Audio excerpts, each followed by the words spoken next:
कि कुछ लोगों ने दिल्ली को वेंटिलेटर पर डाल दिया है और लगातार दिल्ली को अव्यवस्थित करने के लिए जो लोग जिम्मेवार हैं, भ्रष्टाचार और ड्रामा जो है वो घंघोर है और इनकी जो मैनेजमेंट की व्यवस्थाएं हैं वो कमजोर है, जिसका एक दृश्य कल भी देखने को मिला कोर्ट कचहरी के अंदर कि कोर्ट ने कहा कि 6 सीटी स्कैन की मशीन्स हैं दिल्ली में 3 करोड़ की आबादी पर, और जब एफिडेविट को चेक किया गया तो वो एफिडेविट भी झूठा पाया गया। लगातार वो लोग जो ईमानदारी कट्टर ईमानदार कहकर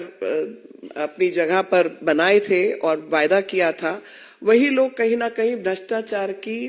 परिभाषा बन गए हैं और ऐसा हमें लगातार देखने को मिल रहा है। और वो चाहे अगर मैं आज हेल्थ इंफ्रास्ट्रक्चर की बात करूं, जल बोर्ड की बात करूं,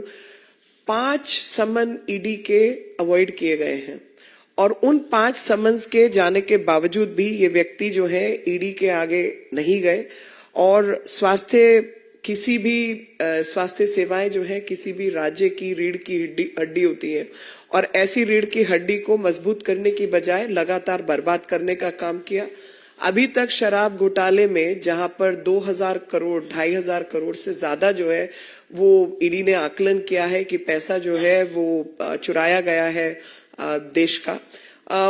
अभी उस पर जिक्र ही चल रहा था और ईडी के समन्स का जवाब नहीं दिया जा रहा था तो जल बोर्ड के अंदर घोटाला सामने आया, हेल्थ इंफ्रास्ट्रक्चर के अंदर घोटाला सामने आया। और अगर मैं हेल्थ की बात करूं तो नंबर ऑफ बेड्स इन्होंने वायदा किया था 30,000 बेड्स बनाने का, वो कोई बेड सामने नहीं है। इन्होंने वायदा किया था कि इंश्योर करेंगे कि जो इंटरनेशनल स्टैंडर्ड्स हैं 5 बेड प्रति 1000 लोगों के ऊपर, वो 2.5 बेड भी प्रति 1000 लोगों के ऊपर नहीं है। जो वायदा किया था कि 900 प्राइमरी हेल्थ सेंटर्स बनाए जाएंगे, वो प्राइमरी हेल्थ सेंटर तो बंद हो गए हैं और काफी सारे प्राइमरी हेल्थ सेंटर्स बंद हो गए हैं और जो संख्या है वो कहीं 200-300 के आसपास पहुंची हुई है। और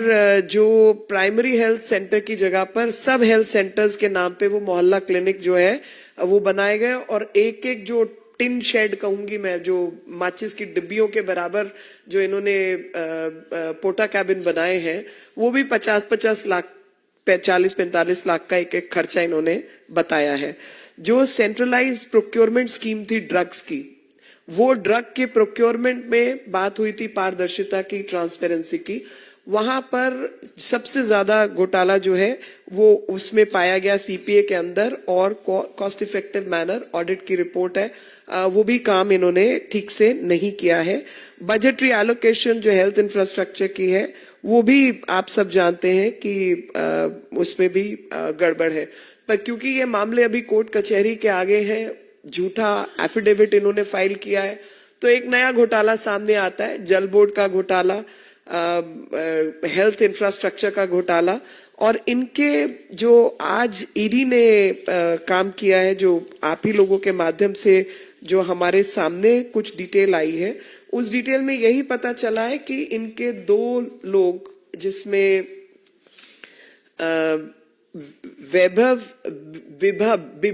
विभव कुमार और शलभ कुमार, साथ में एनडी गुप्ता जो ट्रेजरर हैं आम आदमी पार्टी के, ऐसे कई लोगों के यहाँ लोकेशंस में दिल्ली जल बोर्ड संबंधित और ईडी संबंधित घोटाले में इनके यहाँ पर रेड्स जो है वो चल रही हैं। और जो पर्सनल सेक्रेटरी है वैभव कुमार दिल्ली मुख्यमंत्री के, वही इस मनी लॉन्ड्रिंग केस में इन्वॉल्व हैं। मैं आपके माध्यम से ये बात बताना चाहती हूँ और दिल्ली की जनता को खास तौर पर कि 5 समन आ चुके हैं, 5 समन्स में से एक भी इन्होंने अटेंड नहीं किया है और लगातार झूठ की व्यवस्था इन्होंने कायम की है। और एक ही प्रश्न है कि जब आतिशी मरलेना प्रेस कॉन्फ्रेंस करती हैं, वो तमाम इधर उधर की बात जरूर कर रही हैं, लेकिन ये नहीं बता रही कि अरविंद केजरीवाल ईडी के समन के जवाब में ईडी के सामने कौन सी तारीख को कितने समय पर पेश होने जा रहे हैं। तो आपके माध्यम से मैं ये प्रश्न सीधे तौर पर कर रही हूं कि when are you going to present yourself before the ED. और सीटी स्कैन के बारे में मैंने बताया कि 3 सीटी स्कैन है दिल्ली के 3 करोड़ लोगों के ऊपर। स्कूलों के अंदर टीचर्स नहीं है, अस्पतालों में डॉक्टर्स नहीं है, बेड्स यहाँ पर नहीं है, तो पूरी दिल्ली को वेंटिलेटर पर, व्यवस्था को वेंटिलेटर पर डालने का काम जो है वो केजरीवाल ने किया है। और जो लोग वायदा करके आए थे कि हम सबसे ज्यादा ईमानदार, कट्टर ईमानदारी का वायदा करने वाले लोगों ने आज कट्टर बेईमान लोग कौन होते हैं उसको परिभाषित कर दिया है। अनंत सूत्र, एक तरफ सिविलाइजेशन का, सभ्यता का हम वो बातें करते हैं, लेकिन आम आदमी पार्टी ने ड्रामा, भ्रष्टाचार, झूठ का जो अनंत सूत्र तैयार किया है वो लगातार दिल्ली की जनता और देश की जनता जो है उससे परिचित हो रही है।